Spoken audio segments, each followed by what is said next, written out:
Hello friends, मैं हूं Devendra Sahu. YouTube के इस चैनल डीके मैथ्स ट्यूटोरियल में आपका स्वागत है। आज हम न्यू चैप्टर स्टार्ट करने वाले हैं लीनियर अलजेब्रा का, और इस चैप्टर का नाम है eigen values and diagonal eligibility.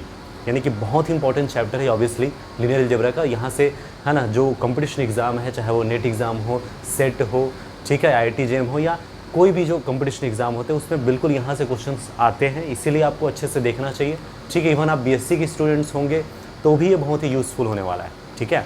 तो आज हम specially eigen values and eigen vectors पे बात करेंगे। और ये पूरा जो चैप्टर है ना, आइगन वैल्यूज़ आइगन वेक्टर्स है ना, इसके लीनियर ऑपरेटर से रिलेटेड कॉन्सेप्ट है ना, मैट्रिक्स से रिलेटेड है। साथ ही साथ डायगोनल एलिजिबिलिटी के बारे में बताऊंगा, उसका ट्रिक क्या है। बहुत सारे रिजल्ट्स निकलेंगे, ठीक है ना। बहुत सारे मैट्रिक्स जो हमने पढ़ा था, उन मैट्रिक्स से लिंक करते हुए उनके जो आइगन वैल्यूज़ हैं, आइगन वेक्टर्स हैं, उन पर भी इस चैप्टर में डिस्कशन होगा, ठीक है ना। तो स्पेशली आज हम आइगन वैल्यूज़, आइगन वेक्टर और उनसे रिलेटेड जो नोट और एग्जाम्पल है वो देखने वाले हैं, ठीक है। तो वीडियो को कंप्लीट देखिए। अगर आप चैनल में नए हैं तो प्लीज़ सब्सक्राइब कर लीजिए, बेल आइकन प्रेस कर लीजिए, ताकि नए वीडियोज़ की इन्फॉर्मेशन आपको मिलता रहे। So let's start the new concept eigen values and eigen vector, ठीक है। तो जो भी मैं यहाँ डेफिनेशन देने वाला हूँ ना, वो जनरल डेफिनेशन है। जनरल का मतलब होता है जो है ना, ब्रॉडली जो मेन कॉन्सेप्ट है। जनरली क्या होता है, BSc में आप ये जो कॉन्सेप्ट उसको किसी मैट्रिक्स से लिंक करते हुए देखा है। और मैट्रिक्स में एक्चुअल में होता क्या है, स्क्वायर मैट्रिक्स जो लेते हो एक पर्टिकुलर कुछ ऑर्डर का होता है, ठीक है ना। तो आपको पता है कि उनके करेस्पॉन्डिंग अगर मैं लीनियर ऑपरेटर की बात करूँगा तो ऑब्वियस सी बात है फाइनाइट डायमेंशनल वेक्टर स्पेस लेना पड़ेगा, है ना। यानी कि T from Vn to Vn अगर मैं लेता हूँ तब यहाँ से मैं मैट्रिक्स तैयार करता हूँ n क्रॉस n का। समझ आ रहा है ना। और इसी के लिए आपने पढ़ा था। लेकिन यहाँ मैं उससे भी जनरल कॉन्सेप्ट, जनरल मतलब आप V सीधा सीधा एक वेक्टर स्पेस ले रहे हो, इसका डायमेंशन कुछ भी हो सकता है, तो ऑब्वियस सी बात है जनरल हुई, तो ये उसका पर्टिकुलर केस हुआ, ठीक है ना। तो जनरल कॉन्सेप्ट को देखते हैं, समझिए। लेट V और F be a vector space and let T from V to V be a linear operator, that is self linear transformation, ठीक है ना। सेल्फ लीनियर ट्रांसफॉर्मेशन है T from V to V, जिससे हम क्या बोलते हैं, लीनियर ऑपरेटर, ठीक है। Then lambda belongs to F, ठीक है ना। यानी कि लैम्डा क्या है, फील्ड F से आ रहा है, स्केलर है, ये ध्यान रखना। Then lambda belongs to F is said to be eigenvalue of T if there exists a non-zero vector x belongs to is said to be there exists a non-zero vector x belongs to be such that T of x equals to lambda x, ठीक है। एक बार और revise कर लेते हैं। मैंने क्या कहा, एक वेक्टर स्पेस लिए, उस वेक्टर स्पेस का उसी के साथ आपने linear transformation that is linear operator तैयार किया। अब एक स्केलर लेते हो, उस स्केलर को आप आइगन वैल्यू कहेंगे लीनियर ऑपरेटर T का if there exists a non zero vector, कम से कम एक नॉन जीरो वेक्टर आपको मिल जाए इस तरीके से कि उनका जो इमेज है ना वो एग्जैक्टली इस स्केलर से मल्टीपल के इक्वल हो, ठीक है। That is T of x equal to lambda x, ठीक। और इंटरेस्टिंग ये है कि ये जो नॉन जीरो वेक्टर x है ना, इसी नॉन जीरो वेक्टर को क्या बोला जाता है, आइगन वेक्टर कहा जाता है, corresponding to eigenvalue lambda, ठीक है ना। Here x is called eigenvector corresponding to eigenvalue lambda. तो इस तरह से दो चीज़ें हो गई, एक हो गया आइगन वैल्यू, एक हो गया आइगन वेक्टर। क्लियर है। तो अगर T of x equal to lambda x देखते हैं तो इसमें ये जो लैम्डा है वो आइगन वैल्यू है T का, और x जो है वो लैम्डा के करस्पॉन्डिंग आइगन वेक्टर है, ठीक है ना। इस बात को ध्यान रखना कि हर एक आइगन वैल्यू के करस्पॉन्डिंग अपना खुद का आइगन वेक्टर मिलेगा, ठीक है। ये ध्यान रखना। ऐसा नहीं हो सकता है कि एक आइगन वैल्यू आपने लैम्डा लिया, है ना, जैसे दो अलग अलग आइगन वैल्यूज़ हैं तो उनका कोई एक सिंगल आइगन वेक्टर होगा, ऐसा बिल्कुल पॉसिबल नहीं है। याद रखना, मैं नोट लिखाऊंगा, डोंट वरी, बहुत इंपॉर्टेंट नोट होंगे। उससे पहले थोड़ा इसी को और कुछ कलाकारी कर लेते हैं। यहाँ से और क्या क्या रिजल्ट मिलेंगे। T of x equal to आपने देखा लैम्डा x, ठीक है। तो यहाँ से T of x minus lambda x equal to 0, है ना। मैं लीनियर ऑपरेटर के व्यू से बता रहा हूँ, तो ये 0 ऑपरेटर है, समझ लीजिए, ठीक है। अब सॉरी ये x है।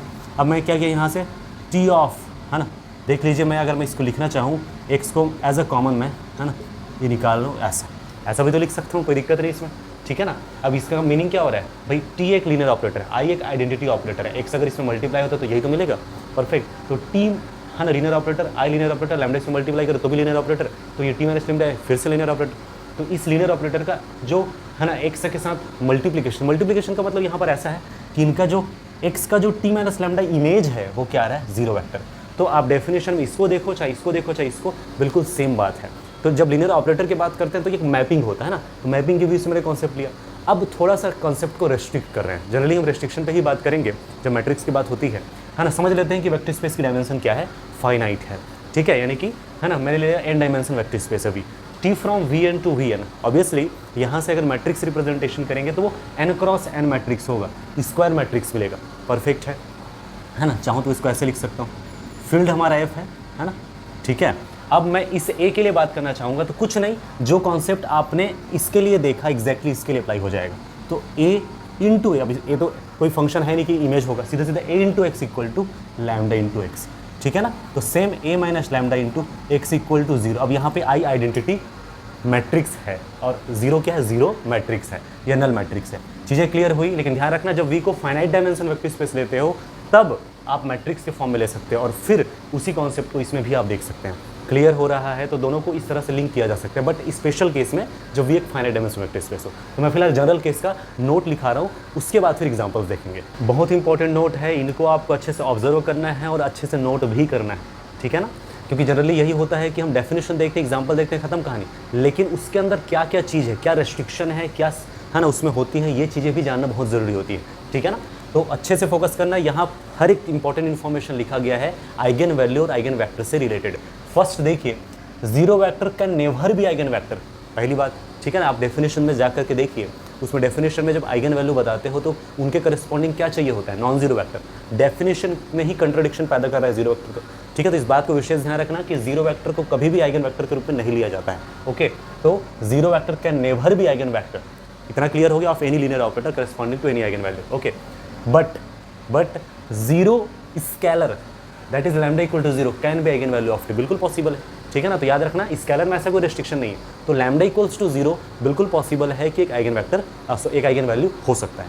क्लियर हो गया, ध्यान रखना। तो 0 lambda equals to 0 can be eigenvalue of T, ठीक है, okay. Next, if x1 and x2 are eigenvectors corresponding to eigenvalue lambda, then their linear combination, that is alpha x1 plus beta x2, alpha beta scalar ध्यान रखना, तो इनका जो linear combination है is again eigenvector corresponding to lambda।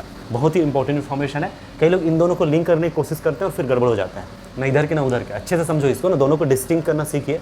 मैं ये बोल रहा हूँ कि 2 आइगन वेक्टर आपने लिया अलग अलग, है ना, ठीक है। तो इनका जो लीनियर कॉम्बिनेशन है फिर से एक आइगन वेक्टर होता है, लेकिन ध्यान रखना आइगन वैल्यू सिर्फ एक ही है, यानी कि एक आइगन वैल्यू लैम्डा है, उनके करस्पॉन्डिंग 2 अलग अलग अगर आइगन वेक्टर मिल रहा है तो उनका जो लीनियर कॉम्बिनेशन फिर से उस लैम्डा का क्या होगा, आइगन वेक्टर होगा। क्लियर है। जैसे x1 x2 2 आइगन वेक्टर हैं किसी एक आइगन वैल्यू लैम्डा का, तो दोनों का जो लीनियर कॉम्बिनेशन मतलब दोनों का सम है, डिफरेंस है, स्केलर मल्टीप्लिकेशन है, वो फिर से इस आइगन वैल्यू लैम्डा का क्या होगा, आइगन वेक्टर। इतना क्लियर हो गया। बट ये जो फोर्थ इन्फॉर्मेशन है बहुत इंपॉर्टेंट, समझिए, no eigenvector corresponding to two distinct eigen values, ठीक है ना। यानी 2 डिस्टिंक्ट आइगन वैल्यूज आप लेते हो, लाइक लैम्डा 1 लैम्डा 2, उनके करस्पॉन्डिंग एक आइगन वेक्टर पॉसिबल नहीं है, इस बात को ध्यान रखना, ठीक है। No 1 eigenvector corresponding to 2 distinct eigenvalue, ठीक है। मैं क्या बोल रहा हूँ, क्लियर हो रहा है। तो मैं ये इससे रिजल्ट से हमने क्या सीखा कि कभी भी 2 अलग अलग आइगन वैल्यू के करस्पॉन्डिंग सिर्फ एक आइगन वेक्टर पॉसिबल नहीं है। डेफिनेशन में आप जाकर के देखिए, वहाँ से भी समझ आ जाएगा कि हर एक आइगन वैल्यू के करस्पॉन्डिंग अपना खुद का आइगन वेक्टर होना जरूरी है। तो इसका मतलब यही है, उसमें भी मैंने बात बताया था, ठीक है, कि हर एक आइगन वैल्यू के करस्पॉन्डिंग है ना अपना आइगन वेक्टर निकल रहा है। तो ऐसा बिल्कुल नहीं हो सकता कि 2 आइगन वैल्यूज के करस्पॉन्डिंग एक ही आइगन वेक्टर हो, ठीक है। क्लियर है, ओके। फिफ्थ इन्फॉर्मेशन बहुत इंपॉर्टेंट है ये भी, है ना। The distinct eigenvectors corresponding to distinct eigenvalues are LI, ठीक है। यानी कि डिस्टिंक्ट आइगन वेक्टर्स आप लेकर चलते हो, डिस्टिंक्ट आइगन वैल्यूज के करस्पॉन्डिंग तो हमेशा लीनियरली इंडिपेंडेंट होंगे, ठीक है। यानी कि जैसे आपने x1 x2 लिया, डिस्टिंक्ट आइगन वेक्टर्स है corresponding to eigenvalue lambda 1 lambda 2, lambda 1 के corresponding eigen vector x1, lambda 2 के करस्पॉन्डिंग आइगन वेक्टर x2, ये दोनों अलग अलग आइगन वैल्यूज हैं, उनके करस्पॉन्डिंग आइगन वेक्टर्स जो हैं वो भी अलग अलग हैं। तो फिर ये दोनों क्या होंगे, एल होंगे, लीनियरली इंडिपेंडेंट। यही चीज़ है, distinct eigenvectors corresponding to distinct eigenvalues R L. Confirm है ये। तो ये जितने भी इन्फॉर्मेशन अच्छे से सेट कर लीजिए दिमाग में। अब हम देखेंगे examples. Consider v equals to r over x, ठीक है ना, या फिर r of x vector space of polynomials, ठीक है ना, एंट्रीज फ्रॉम r, ठीक है। और फील्ड एंट्रीज मतलब कोफिशिएंट जो r से आ रहा है, and field is r, over field r, ठीक है। That means r over x over field r एक वेक्टर स्पेस है, वेक्टर स्पेस ऑफ पॉलिनोमियल्स मैंने लिया है, ओके। और मैंने यहाँ पे इंटीग्रल ऑपरेटर डिफाइन किया है, t from r over x to r over x be an integral operator. Integral operator का मतलब ही इंटीग्रेशन होगा, है ना, ठीक है। इंटीग्रल ऑपरेट कर रहा है, ठीक है। तो t of p of x equals to integration 0 to x integral long 0 to x p of t into dt, या फिर इसी को मैं शॉर्ट में क्या लिख सकता हूँ, integration p of x into dx करके। इतना क्लियर है, ठीक है ना। तो p ऑफ x कहाँ से आ रहा है, r ऑफ x को। मैं ये जितने भी चीज़ें डिफरेंशियल ऑपरेटर, इंटीग्रल ऑपरेटर, मैं जब जो ऑपरेटर और लीनियर ट्रांसफॉर्मेशन के जो टाइप्स हैं उसमें मैंने डिटेल में बताया था, अगर नहीं देखे तो ज़रूर देख लीजिए, ठीक है। तो मैं उम्मीद करता हूँ चीज़ें तो आपको यहाँ क्लियर है। हमारा जो टारगेट है वो ये है कि ये जो एक लीनियर ऑपरेटर है, इंटीग्रल ऑपरेटर एक लीनियर ऑपरेटर है ना, इसका मुझे क्या फाइंड करना है, आइगन वैल्यू फाइंड करना है। बात क्लियर है, आइगन वैल्यू क्या है वो देखना है, ठीक। तो आइगन वैल्यू हम देखेंगे तो उनके लिए मैं मान के चलता हूँ कि lambda belongs to F, F मतलब फील्ड आर है ना, इज आइगन वैल्यू, ठीक है। ये क्या होता है आइगन वैल्यू, तो आइगन वैल्यू होने के लिए कंडीशन सेटिस्फाई होना पड़ेगा। कंडीशन फिलहाल यहाँ पे इस तरह से हो जाएगा, इसमें कोई दिक्कत नहीं होना चाहिए, परफेक्ट ना। अगर लैम्डा आइगन वैल्यू है तो उनके करस्पॉन्डिंग पॉलिनोमियल ऐसा मिल जाना चाहिए, नॉन जीरो पॉलिनोमियल। यहाँ पे पॉलिनोमियल ही तो वेक्टर है ना, ठीक है। तो यहाँ नॉन जीरो वेक्टर मतलब नॉन जीरो पॉलिनोमियल ऐसा मिलना चाहिए कि P of X equal to lambda X, तो T of P of X equal to lambda P of x. इतना क्लियर हो गया, ओके। अब मुझे पता है P of X non zero है, ध्यान रखना ना, ठीक है। तो लैम्डा की वैल्यू चूज़ करना है, कैसे चूज़ करेंगे, फोकस करना। इसको और क्या लिख सकते हैं, T of P of x का मतलब क्या, integration p of x into d x equal to lambda P of x, ठीक है।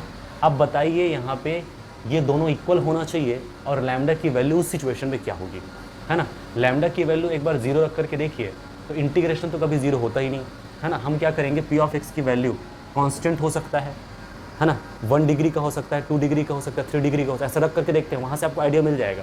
जैसे कोई कांस्टेंट कुछ भी हो सकता है, जैसे 1 ही लिया, 1 2 3 4 5 माइनस में कुछ भी ऐसे कांस्टेंट ले लिया, तो कांस्टेंट का जब इंटीग्रेशन होगा तो x आ जाएगा, 1 का इंटीग्रेशन x आ गया, लेकिन इधर तो 1 ही रहेगा ना, ओके। और फिर अब बताइए लैम्डा क्या होगा, बताइए, सोचिए, जब तक मैं इधर दूसरा ले रहा हूँ।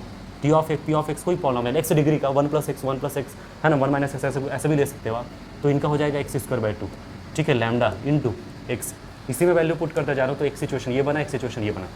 मैंने पॉलिनोमियल लिया x² तो हो जाएगा x³/3, 1 + x², 2 + x², ऐसा भी ले सकते हैं, कोई दिक्कत नहीं, x + x² भी ले सकते हो, तो लैम्डा इंटू x²। बस मैं आपको क्लियर कराने की कोशिश कर रहा हूँ और आप खुद सोचिए क्या होगा, ठीक है। अब तक सोच लिए, है ना। तो लैम्डा की वैल्यू क्या सोचे बताइए, है ना। फर्स्ट केस जिसमें मैंने पॉलिनोमियल को कांस्टेंट लिया, मैंने 1 डिग्री का लिया, 2 डिग्री का लिया, 3 डिग्री का लिया, ऐसे आप जिस डिग्री का लेना ले लीजिए, है ना, कैसा भी लेना ले लीजिए। आप लैम्डा ढूंढ करके बताइए मुझे, मिल सकता है क्या, है ना।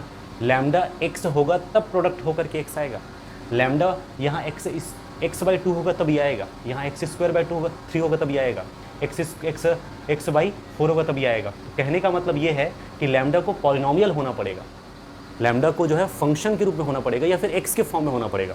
भैया लैम्डा तो स्केलर होता है ना, लैम्डा क्या होता है, स्केलर होता है ना। इसका मतलब क्या पॉसिबल है लैम्डा, बात क्लियर है मैं क्या बताना चाह रहा हूँ, लैम्डा पॉसिबल है कि यहाँ पे नहीं है पॉसिबल, इन एग्जाम्पल से समझना चाहिए आपको, ठीक है ना। तो आप कुछ भी पॉलिनोमियल लीजिए, यानी कहने का मतलब है there doesn't exist any polynomial, है non zero polynomial for which both are equal, ठीक है, जिसके लिए दोनों क्या हो, इक्वल हो।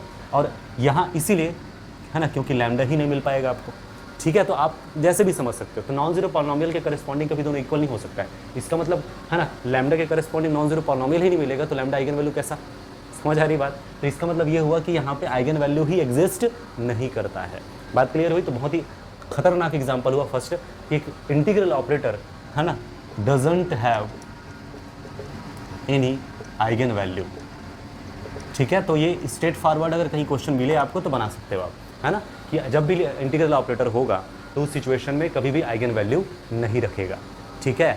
सेकंड एग्जांपल देखिए, डिफरेंशियल ऑपरेटर मैंने लिया है, सेम वही पॉलिनोमियल लिया हूँ मैं, vector space of polynomials, field R है, T from R over X to R over X be a differential operator defined by T of P of x equals to obviously D by D X P of X होगा, जिसे हम T dash of X short में लिख सकते हैं, ठीक है। मैं आइगन वैल्यू चेक कर रहा हूँ, तो lambda belongs to obviously field R है तो आर रहेगा, such that T of P of x equals to lambda P of x, here p of x is non zero polynomial, non zero vector, ठीक है। तो इसकी value क्या होगी, T dash of x equals to lambda P of x, इतना clear है ना। अब यहाँ आपको ढूंढना है, दिमाग लगाना है, ठीक है ना। कोई बोलेगा अभी जस्ट चेक किया, वैसे चेक कर लेते हैं, आप बिल्कुल वैसे भी कर सकते हो, कोई दिक्कत नहीं, है ना। ओके, आप यहाँ पे पॉलिनोमियल जब लेंगे, है ना, x लेंगे, यहाँ x का डिफ्रेंसिएशन 1 आ जाएगा, x² लेंगे, डिफ्रेंसिएशन 2x आ जाएगा, है ना। तो लैम्डा तो आपको ऐसा मिल नहीं पाएगा, देख के समझ आ रहा है। इसका मतलब यहाँ x, x² x2 वैसे कुछ भी पॉसिबल नहीं, पॉसिबल है कांस्टेंट में, है ना। कांस्टेंट में कैसे पॉसिबल, p ऑफ x की वैल्यू जैसे मैंने 1 रखा, है ना, p डेज ऑफ x आ जाएगा 0, है ना।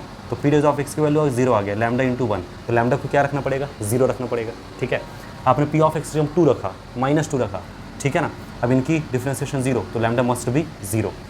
तो बात क्लियर हो रही है ना, जब भी आप p ऑफ x को कांस्टेंट लेंगे उस सिचुएशन में ये आएगा और तब लैम्डा की वैल्यू 0 पॉसिबल है, सिर्फ 0, लैम्डा इक्वल टू 0 ही एकमात्र आइगन वैल्यू होगा यहाँ पे। मैं ट्रिक के जरिए पहचान लिया, आप ऐसे भी कर सकते हो। यहाँ एक दूसरा तरीका भी है, मैं वो दूसरा तरीका भी बता देता हूँ। वो ये है ना, जो जनरल टेक्निक है, तो ये p dash minus lambda p equal to 0, मैं एज अ फंक्शन के फॉर्म में इसको लिख रहा हूँ, है ना, यानी ये एक्चुअल में है क्या, d p by D x minus lambda p equal to 0 तो है ना, तो ये डी है ना, okay, minus lambda p equal to 0। Auxiliary equation में डिफरेंशियल ऑपरेटर वाला कंडीशन बता रहा हूँ, है ना, तो एम इक्वल टू लैम्डा। ठीक है, तो यहाँ से आप बताइए सॉल्यूशन क्या होगा भाई, है ना, सॉल्यूशन हो जाएगा यानी p of x equals to e to the power C1 e to the power lambda x, है ना। आपको कंडीशन क्लियर होना चाहिए, है ना।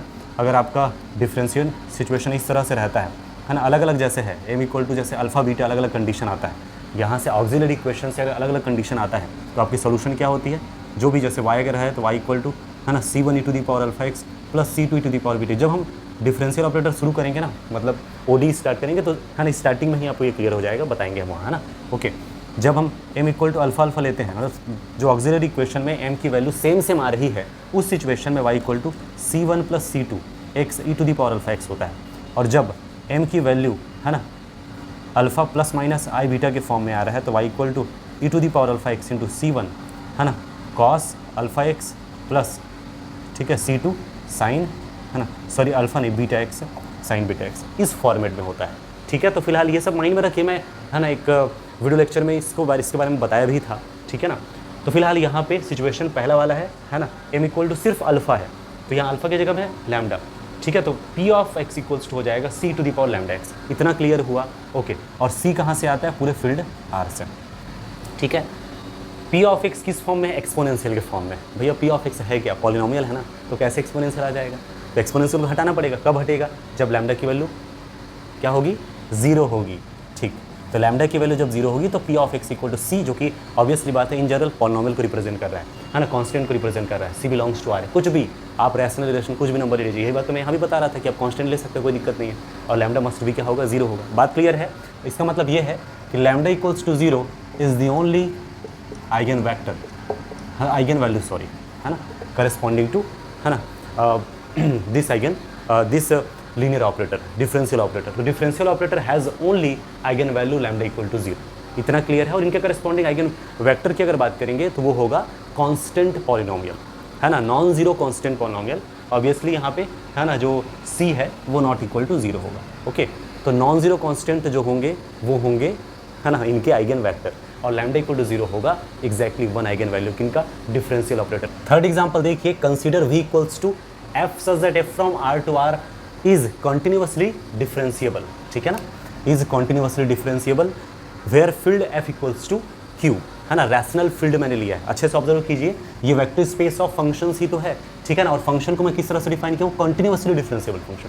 ठीक है, कंटिन्यूअसली डिफरेंशिएबल फंक्शन का होता है फंक्शन की डेरिवेटिव, है ना, क्या होती है, फंक्शन जो है डिफरेंशिएबल होता है और फंक्शन की जो डेरिवेटिव होता है वो कॉन्टिन्यूअस होता है, उसको हम बोलते हैं, है ना, कॉन्टिन्यूअसली डिफरेंशिएबल। जब F dash of x continuous हो तो हम बोलते हैं फंक्शन क्या है, कॉन्टिन्यूअसली डिफरेंशिएबल। ठीक है, तो ऐसे फंक्शंस का ये कलेक्शन है जो कि वेक्टर स्पेस फॉर्म करता है, और फील्ड है आर, फील्ड यहाँ क्यू लिया हूँ, सॉरी, फील्ड है क्यू, रैशनल फील्ड। अच्छे से ऑब्जर्व कीजिए, है ना, T from V over Q to V over Q be a differential operator. Obviously differential operator होगा क्योंकि मैं इस तरह से डिफाइन किया हूँ।